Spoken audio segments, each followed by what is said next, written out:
pattern has developed. That's the bottom line. Welcome. And LAFC taking it on the chin again on the road. Still winless on the road. 0-4-1 now after a 3-1 loss to San Jose Earthquakes up in Levi Stadium in Santa Clara, California. And we got to dive in. The pattern is there. This is not just a fluke. I mean, you're 5 games in on the road. That's almost a third of the way through the season. You're about a third of the way through your schedule. You got to start turning it around on the road, get some points. 1 point from 5 matches. Obviously, LAFC not happy with that. Welcome. This is LAFC Plus. He is Mario Ruiz. I'm Dave Denholm, and we are part of the English language radio team for LAFC. And Mario, good to talk to you, buddy. Tough game on Saturday. Didn't expect maybe how it went down. Still kind of shaking our heads a little bit, but you got to give credit to the Earthquakes too. They played a great match. Their best game of the season by far. No question about that. Yeah, that is so true. But definitely a step in the wrong direction after LAFC picked up the draw in Portland, right? The last road match. This is definitely a step in the wrong direction on the road for LAFC. And honestly, Dave, the calendar, it just does not feel sorry for the black and gold as the schedule starts to pick up this month. LAFC playing, 6 games this month in May here, including the U.S. Open Cup match. That is a midweek match. That'll be coming up this Wednesday. And it's going to be interesting to see the rotation, how head coach handles that. And we'll see. This month of May is going to be very interesting for the black and gold for sure. And to add on to that, if you win that game, which you hope you do, certainly to move on, you got another May game, which would be a midweek U.S. Open Cup game coming up later in the month. So you're hoping that'll be another added game. Yeah, that will add to the schedule. Certainly, there will be some rotation, I'm sure. We're just guessing on that right now. Haven't really got word on that or anything, but you would think some players are going to get some opportunity, maybe that haven't seen enough minutes coming up to this one. Can't take anybody lightly, no pun intended. We know how this goes, Mario. We know how it goes on the road. LAFC need points on the road. We need a win on the road. Let's go to Vegas and get a win away from home. That'd be fine by me. We'll talk more about that, but we have to talk about this match. And here's where I say that we start the show with kind of like a little teaser line. We don't do like the 30-second tease thing like some podcasts do. Thank you for joining us, by the way. This is LAFC Plus, as we mentioned. But we do give you a little tease, and the tease is the pattern. It's no longer just a one-off. This is a struggle on the road, and it goes back to the beginning of last season. A great season. LAFC get to the MLS Cup final, but they lose that on the road, unfortunately. They did get a big win in Seattle, if you remember, in the playoffs, of course, to give themselves a chance to come home to host the Western Conference Final, which they beat Houston. So they got that massive win in Seattle. But Mario, in the regular season, since the start of 2023, MLS regular season is 17 road games each year. Yeah. We've now played 5 this season.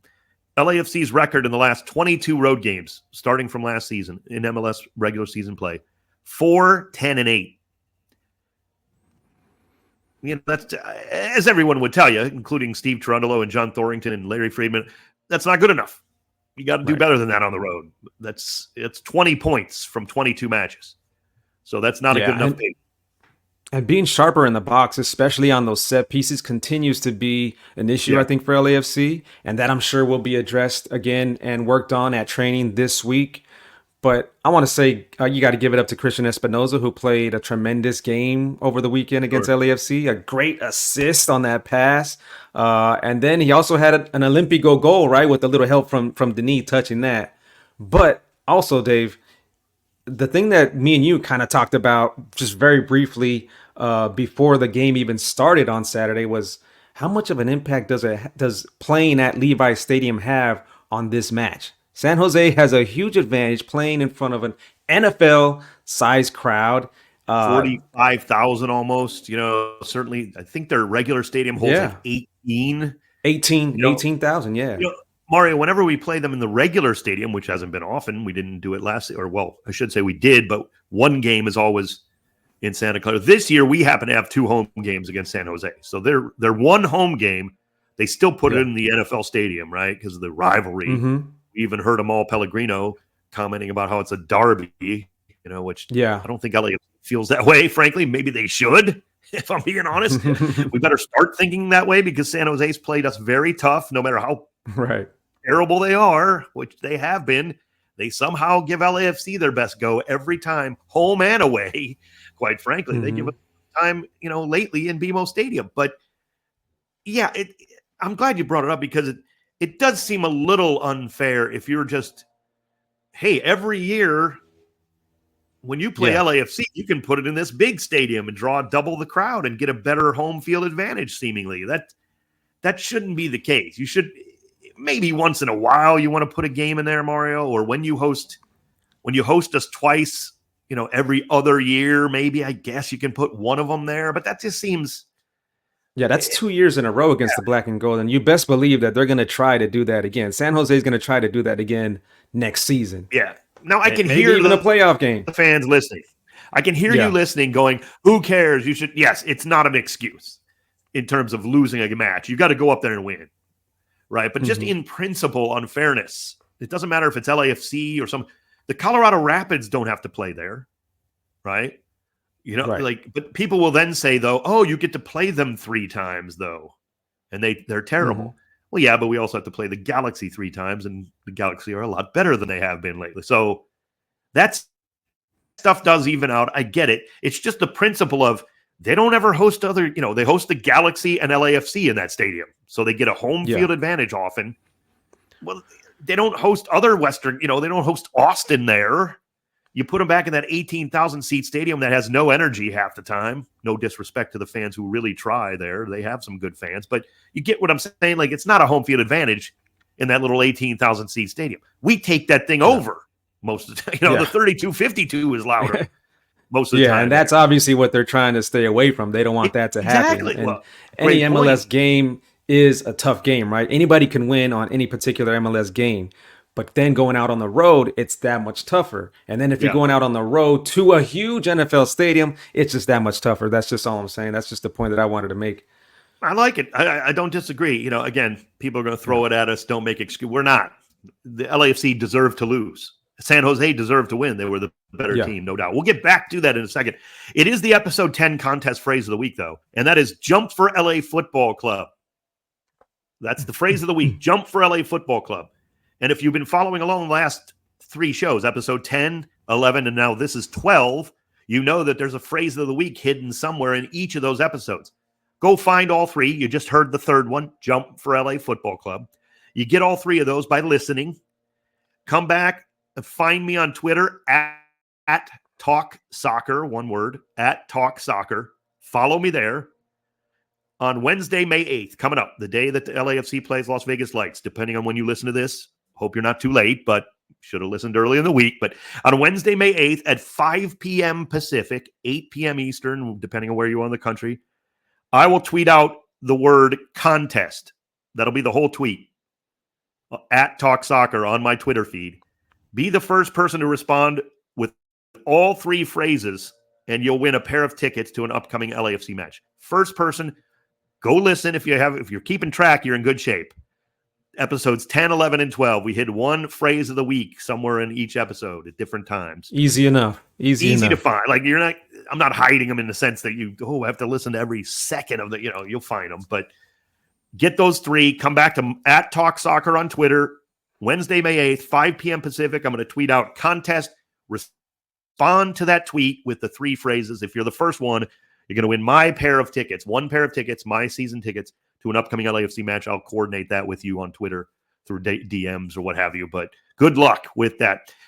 Good luck, LAFC, on the road further. We've got to, meaning that this has to change, Mario. You can't be taking less than a point per match, essentially. I mean, that's just not going to get it done. I know they're a great team at home. Of course we are.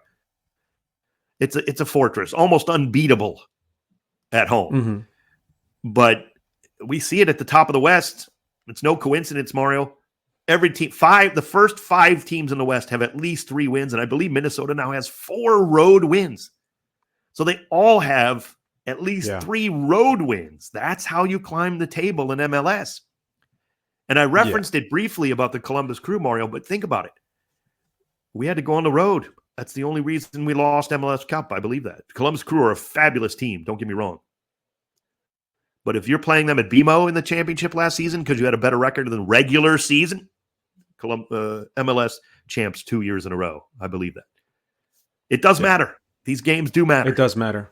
Yeah, that place in Columbus, it was rocking. I could barely hear the whistle that day on the MLS Cup last year. So they definitely had an advantage with that 12th man behind them. It is a real thing, and it's a great point, Dave. And Steve Cherundolo knows that. And I want to just hear his thoughts after the game about the performance from the Black and Gold up in San Jose. Here's a little bit of Steve Cherundolo here. Fortunately, not the best performance from our boys tonight against a team who played as a group, really. I think that's all it took to beat us tonight. On the road this year, I think this sums it up kind of for us. On the road, we seem to find ways to beat ourselves, and not so much that teams are beating us, but we find ways to beat ourselves. And we did it again tonight, so that's something that needs to be corrected. And the good news is that all of the tools that we need to correct the situation are in our locker room, and it's just a matter of connecting some dots and understanding how to win games on the road.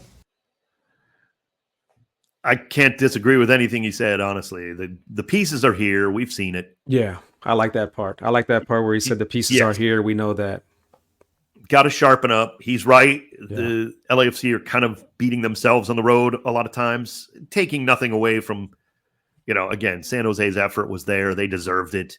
They haven't played that well all season long. But, if you're LAFC, Mario, we talk about it a lot. Home, away, whatever. You're going to get the best. You're going to get the best effort from everybody. Everybody wants to beat LAFC. Mm-hmm. You're not going to get a bad game from people for the most part. Occasionally it happens, but San Jose had nothing to lose going into that match, really. They were desperate. And, early goals change matches. We know that, too. That Rodriguez header on a set piece really did change a lot because it didn't allow LAFC to get any offense going in the first half, right? Very little. Mm-hmm. Because then they bunkered in and were looking for that counterattack. Now, in the second half, Mario, people are going to think I'm not a homer. I'll tell the truth. I thought LAFC played pretty well in the second half. As crazy as that sounds, offensively they did. Now, defense, Steve Cherundolo was right. They just making too many mistakes. Offensively, I thought it was a pretty decent half in the second half. Yarbrough made some massive saves. I mean, how many you could count them on? You need more than one hand to count the good saves at William. He hadn't played that well all year either, quite frankly. I mean, he's had a rough year, and you get their best effort, literally, and it goes that way. I'm going to take this to golf, Dave. I'm going to take this to golf really quick. There's a saying like, beware of a sick golfer who just goes out there and just plays like without anything going on in his mind, without anything to lose, right? That's kind of like San Jose. They're in last place. They have nothing to lose, and they're going up against LAFC, but they have their fans. So that's kind of like how it went. It was very dangerous. It was almost like a trap game for LAFC, but definitely that's how it was. It was just like nothing to lose type of atmosphere for San Jose, and that's how they performed. You've started to get into golf lately, haven't you, the last few years? Of course. Yes, I just don't have enough time. I love it, though. You weren't a huge player back in the day when, maybe when we were younger. No, the first time I went, you took me out to my first actual golf course. That's right. And I remember that day. It was, I don't know how many years ago, but you hit the pole, actually. You hit the flag on one of your shots, and it landed like right next to the hole. You know what's sad, Mario? I get worse every year by far. Like, it doesn't matter how much or how little I play. When I was 14, that was the best golf I ever played because I played every day. Yeah, I'm terrible now, right? When I first started, I could drive the ball. Yeah, you were athletic enough that I could see that you could get better. Certainly, it's never easy when you're just starting out. But I was thinking about this the other day, real quick, and I want people to comment if you're watching on YouTube or if you're listening somewhere else. So leave us a comment. You can hit me up on Twitter at Talk Soccer. Mario, I am Mario Ruiz. Twitter, Instagram. You can hit me up on Instagram, Dave_Denholm. I was thinking about this. If you played the Masters, right? If you played Augusta one day, not in the tournament, the Masters, but at Augusta, and they set it up like they do for the Masters, the length, how much farther, it's just ridiculous. What would you, people always say, what would you shoot? I'd try to break 100. Mario, I don't think I'd break 150 for 18 holes there. I'm not kidding.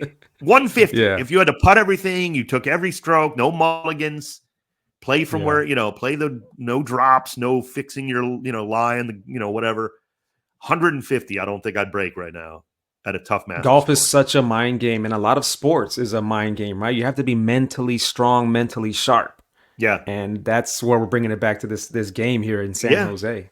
But what would you shoot, do you think? Could you break 100 and whatever? I'm asking everybody, not just, No way. I wouldn't be able to do that. 150? I'm like 8 a hole I'd be at that course. It's ridiculous. Yeah, like I said, when I first started playing with you, I could drive the ball and it kind of was natural to me. But as I'm playing, as the years goes on, I'm just losing the driver. I'm like afraid to even bring out the driver. Oh, it's dreadful. It's an awful thing. You know who didn't lose the driver? Finally, he actually hit a great drive. And I don't mean this disrespectfully. I thought Christian Oliveira was he's starting to get it in tune a little more. Remember? Because early in the season, he was just barely missing, or he was knocking it right at a keeper, no matter how hard he's starting to kind of get in the groove a little bit. You could liken it to putting. He's finding that stroke, and we got to play this. So this is the radio call, courtesy of ESPN LA 710 and LAFC. This is the Oliveira goal, which was the bright spot. I thought he had a great second half. Sends it back to Costa, who gives it away here. Oliveira just outside of the 18. Help in the middle. Oliveira, well, it's supposed to be the goal. I can't seem Christian Oliveira scores from 12 yards out. Yeah, this couldn't work, Mario. I don't know what's going on there. I apologize for the. No problem. We heard it. It was good. It was going. It was playing actually. Oh, it was. Yeah. Go for it one more time. Hit it one more time. There it goes. Nice finish there from Oliveira. His second goal of the season. And does this mean LAFC are back in it? 69th minute, 3-1 San Jose. Yeah, he did give us a little bit of life there in that match right there for the black and gold. But just his fight in that match and his effort, his pursuit of every ball, his creativity, his quickness, it's always given problems for the opponents, right? And he bagged that goal, and hats off for Kike for that one. But, honestly, I think that Kike wasn't really too excited, too happy after that game. And I have a little bit of his post game from that. So let's hear that. Let's see that here. El gol no sirvió para nada porque perdimos. Yo creo que si hubiésemos ganado, el gol ese me daría mucho más confianza a mí, pero no. Para mí no sirvió para nada porque el equipo perdió. Yeah, and I just want to, translate that for you guys. He said basically like that goal was worth nothing for me because we lost the match. If we would have won, it would have gave me more confidence. But no, that goal is worth nothing to me. Well, it was his second goal of the year, and I hope it does give him some confidence. I hate to hear that. I mean, I like the sentiment that he's not feeling good about his own stats, right? You want a team player like Kike is. He sacrifices himself all the time. Like, let's face it. He gets to that end line no matter what. He's running his butt off. I mean, so I can appreciate the sentiment, but I hope it does give him a little confidence. That was a brilliant strike. That's exactly my thoughts, Dave. Is I know he's upset, and I know he doesn't like the result, but that's got to give him confidence going forward. He might not say that, but deep down, he's feeling pretty good about that goal going forward because he has been, so close. He has been so dangerous in every single game, and I think that does boost his confidence for sure going forward as the season moves on. Yeah, side netting across the 6, beautiful finish. Let's hope that's the way it goes. By the way, just to let you behind the curtain a little bit, because of the audio issue, I was only hearing background music. I was hearing no cut. Mario, it's fun. Yeah, I heard I heard the audio. Yeah, the goal call was every time great. I hit it, I'm hearing some background music. It's like I have no. That was that's weird. The internet. Blame it on the internet. There. Yeah, that's Who knows? Right. So that was the youth movement too. If we're talking about youth movement at first, Christian Oliveira was a big part of that with that goal. We saw Omar Campos come in, getting more and more comfortable, coming off the bench right now, still trying to work his way back in the starting 11.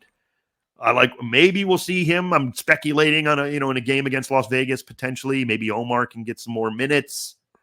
Give Ryan Hollingshead a little more rest potentially. We'll see how that plays out on Wednesday. If you're listening to this before that U.S. Open Cup match, also Luis Müller signs officially for LAFC. We talked a little bit about him, obviously, and you sat down with him, Mario, for an interview. That we want to play for you now as well. This is Luis Müller, recent signing from LAFC 2. He's now officially part of LAFC. He wears the number 91. Here's Mario Ruiz with a new signing, Luis Müller. You grew up in Germany, right? You were born in Germany. You grew up there for your childhood, played soccer there, learned the beautiful game, loved the beautiful game. At what point did you make it to the States? It was my last year in academy in Germany. I got injured pretty bad, and then I've decided I want to do something else. Get fit again, like playing, and also get education. So I came here to the States and went to college. So you went to Riverside, Cal Baptist, of course, and you bagged a gang of goals I've seen. What was that experience like, and how did that help you to get to where you're at now? Oh, it was a super cool experience. It helped me to get my confidence back after my injury. I played almost every game, obviously scored goals that helped my confidence, like I said. And it was just a super nice environment, good teammates, good coaches, and yeah, it was pretty cool. I see you here at training with all the confidence, tremendous strike. I see you're at LAFC 2 bagging a bunch of goals. What's that confidence come from for you? And what is that like whenever you play with the LAFC first team and then you go to the LAFC 2 in like the same weekend sometimes? That's kind of difficult because it's a lot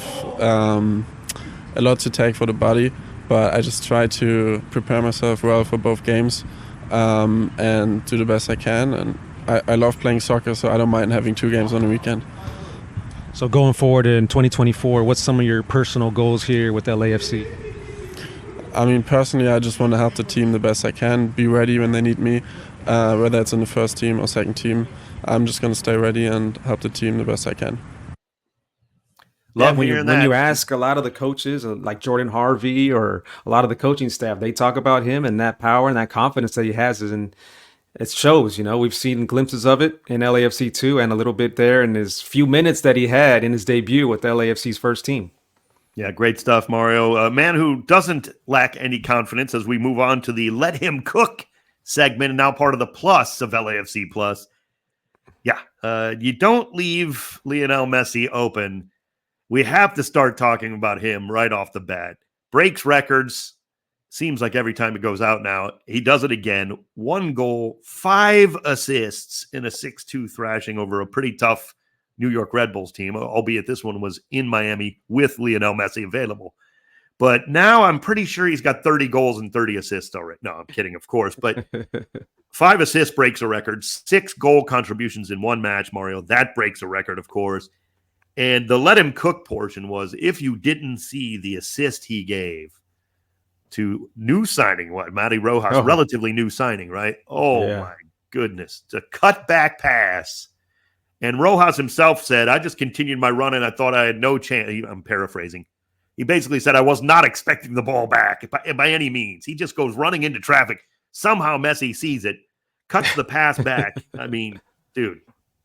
It shakes your head. Nobody sees that except for Messi, because not even Rojas saw that coming. But Messi is the only one that sees how he's going to get that pass through. And my goodness, but Inter Miami got revenge for sure on the New York Red Bulls, right, from that loss earlier in the season.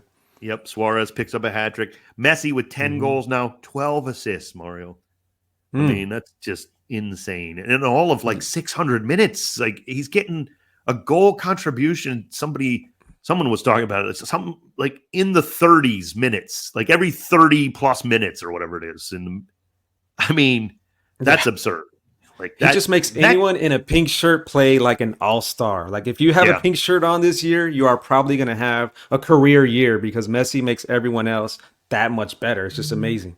Yeah, and don't talk to me about the Monterrey series in Champions Cup. He sat out the first match. Monterrey got 2 goals on the road. That was always going to be impossible. Not impossible, but they were never going to give Lionel Messi an inch of space down in Monterrey. They were going to let everybody else beat them. Once he did, he missed the first game, and it was over. That series was over. They lost that in the first game, did Inter Miami, because Messi didn't play. Don't even tell me about, they don't, you have Messi for 2 matches. I'll take my chances against anybody in the world if I'm Inter Miami, literally at this point. So, and Matias Rojas also had, they deserved it, but yeah, I mean, Matias Rojas had another goal as well, which is another tremendous goal. He had a brace, and if you get goals from supporting cast on that Miami team, that's going to be very, very tough to beat, because you already know, of course, Messi's going to do his thing and Suarez is going to do his thing. Sure. But when you get the other guys going too, what are you going to do? You got a golazo from Rojas, and then you got Messi doing his thing. Watch out. Yes. Yeah, Diego Gomez, a player. I know there's been injury concerns for a lot of these guys, though, down there. It's a lot of the younger guys who are actually getting hurt, ironically. I mean, I know Jordi Alba now banged up, but, everybody was worried about Suarez playing all the, it's like.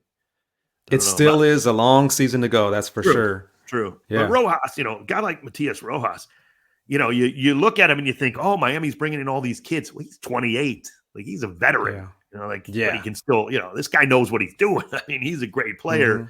in his own right. So, yeah, teams are going to beat him along the way. Miami's not going to win every game here. And again, we've talked about it on this show. Messi's going to miss a lot of games coming up.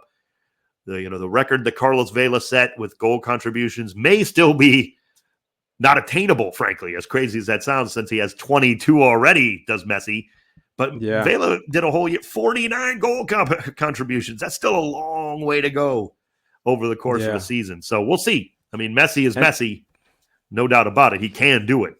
We know that. He can do it in way fewer games, but he's still going to be missing a lot of matches this season. And you talked about bringing new guys into the league, Dave. Let's go back to San Jose really, really quick, because we got to see their new DP signing, right? Hernan Lopez, the great nephew of Diego Maradona. And here you see a picture of him, and he's got his mate, and you could just see his personality and his flair. So a little bit of Maradona already, and he kind of looks like him too. So that's kind of cool. But I'm a fan of that mate. So I saw this picture. I was like, I got to get this picture because I got my mate. I got it right here. I got my mate gourd over here, my personalized gourd right here. If you can see that, there you go. Me mate, Mario Ruiz. Go check out that song. Matter of fact, I was gonna say, go listen to the music of the great Mario Ruiz. He's got the song. It's called Me Mate. Yeah, check it out. Go type in Me Mate by Mario Ruiz on Spotify, Apple Music, wherever you get your music. And I got a bunch of other songs there too. But yeah, I love this picture here. And we got to see a little glimpse of him, right? And he pulls up like this, just walking with his mate. So I love that. But he came on in the second half, right? And he earned that free kick like right away. And he showed a little bit of his qualities. And I'm excited to see what comes out of him. Yeah, I was a little surprised Lucci brought him in that early. I mean, I guess, they wanted to debut the guy's a record signing, $6 million transfer fee from in front of the big crowd. Yeah. On one level, I'm not surprised he was brought in to start the second half. On another level, I was a little, because of the game. They were winning 1-0. Mm-hmm. You figure you're going to defend a little more. But then again, good move in a way, because he can handle the ball. I mean, clearly we saw the skill. He can maintain possession. He can create some stuff. Didn't really have a massive impact on this match. No. He's just getting to know his team. But I think that was mostly because of the score too, right? It was 3-0, 3-1. So exactly. Most of the time, LAFC were chasing that game, so they were going to have a lot of the ball. San Jose was going to defend a lot, which they did appropriately. So you'll see a lot more from this kid, no doubt. He's a good player. He was wearing that debut patch too, right, Dave? So I think it was on the chest, right? So we talked about that debut patch that players are wearing this year, and me and you are excited about that and can't wait for those cards to come out. And how good would it be to get that Hernan Lopez debut card, that 1 of 1? That's awesome. Can't wait for that. That should be a good one. Yeah, no doubt about it. Those will be really big for rookies. I mean, technically Lopez, would be his first MLS trading card. Obviously, it's his debut. Yeah. But, like guys who are like also rookies who are getting that patch, that would be big, or don't have. I'm sure he probably has trading cards from Argentina. He played down there. I could be wrong. I don't collect. It's not really big in that culture, but who knows? Yeah. That's true. That'd be cool. But they're out there though. I mean, it's not as big, like you say, but they're out there. No doubt about it. I mean, you go like, you wouldn't think there's stuff out there. There's tons of Diego Maradona rookie, like stuff you wouldn't think, wow, back then, but yeah, they're out there. So, but it's a great call. Great shout. Those debut patch cards are going to be cool. Love it. Around the rest of MLS, part of the LAFC Plus show here. We got to give, today we usually give out some kudos, and then you kind of look for some teams that maybe, this is Western Conference focused, Mario, because, some Western Conference had a pretty good week. Some teams specifically, Colorado Rapids. They go into New York, into that Yankee Stadium weirdness against a team that's really been turning it on. Whew, the Rapids took it to them. A 2-0 win. They get a goal late to ice it, but man, they were in control. Cole Bassett is a good young player. Still a lot of experience. He's not super young anymore, but he's still in the prime of his career. And the Rapids are just getting it done. Chris Armas, once you get into the focus or into the swing of how he wants to play, that he can be tough. That team, the type of teams he coaches can be tough to beat. We saw it. Now New York City experiences it with Colorado going on the road again. It's like 3 wins now for them on the road already this season. That was in the rain impressive. on a baseball field, a clean sheet win on the road. What a goal from Navajo as well, a bender to the side netting for his 5th goal of the season. So he's playing well too. So that was a great win for the Rapids. Yeah, very impressive. You got to give them some kudos. Same thing with Minnesota United. Look, Atlanta United is not a great road team. If they come to you, you can usually handle Atlanta. You go down there in that dome, on that turf, in front of that big crowd, it's usually a different story for just about every team. They're almost unbeatable down there. And Minnesota United went in there and just smacked them around with a 2-1 win. But just the way United plays, man, Minnesota, we saw it again. We went into Minnesota, and they handled it. Most games on the road this weekend, was another tough one, have had some circumstances or have been pretty good matches for LAFC, even in losses at times, or drawing with Portland. Minnesota, they had no trouble even against us at home. Now they go on the road and don't really have trouble with Atlanta, a tough place to go. Emmanuel Reynoso, for all his skill and great talent, they haven't missed him. Bottom line, maybe they've moved on. Maybe it doesn't look like that's ever going to kind of it doesn't look like he'll be coming back. No, and they don't need him. They don't need him. They haven't missed him, like you said. But they do have Kervin Arriaga. Kervin Arriaga has been playing very well. And at the moment, he had a goal in that win over the weekend and just had a baby. So he's in form, and he seems to be super motivated. So watch out for Arriaga and Minnesota United, man. Yeah, Arriaga's a big part of also how this defense is holding up. I always felt like you could get to Minnesota defensively if you just kept pressing them with your offense, but they're not giving up a lot of goals this season. So Eric Ramsey, new coach there, doing a great job. And really has, under some weird circumstances, again, with the whole Reynoso situation or whatever, hasn't seemed to make a difference. Now some trouble in the West, or a little bit of trouble, Mario. And again, not terrible. This is a team, though, one of, I think, 2 teams in MLS that only has 1 loss all year. And yet it's not all perfect for St. Louis City. People are like, why? They only have 2 wins. All they do is draw. A bunch of draws is kind of, they do. They have 1 loss in 10 matches. And they only have 13 points on the season. That is almost impossible to do, Mario, as they keep drawing. Another 0-0 draw. This time, another, decent. Go to Houston. Brutal place to go. Most of the time, you're going to take it on the chin against the Dynamo in Houston. So they get a point. But we've talked about this many times over the years. We used to do Soccer Week, all these shows, right? And I think people are starting to get it. Go on the road. I hate hearing coaches talk about get a point on the road. That's a great result. No, it's not a great result. It's okay. Also, it depends how the game flows. If LAFC would have picked up a 3-3 draw in the second half on Saturday, that would have been a great result the way the game went on the road. You're down 3-0.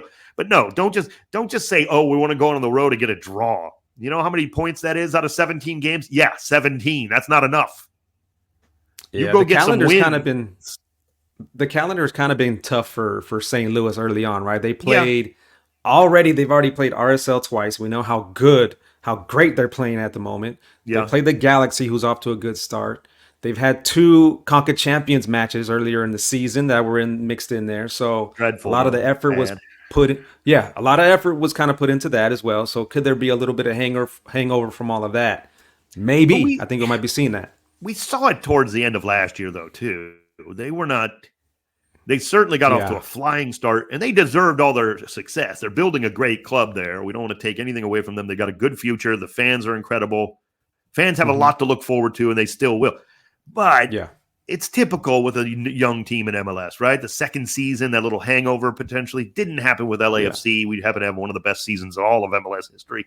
But a lot of teams, you stub your toe a little bit in season 2. We saw it with Austin. Now they're starting to turn it around a little bit. So it's not like all is bad. Again, 1 loss in 10 matches. Normally you'd be like, holy cow, this is phenomenal.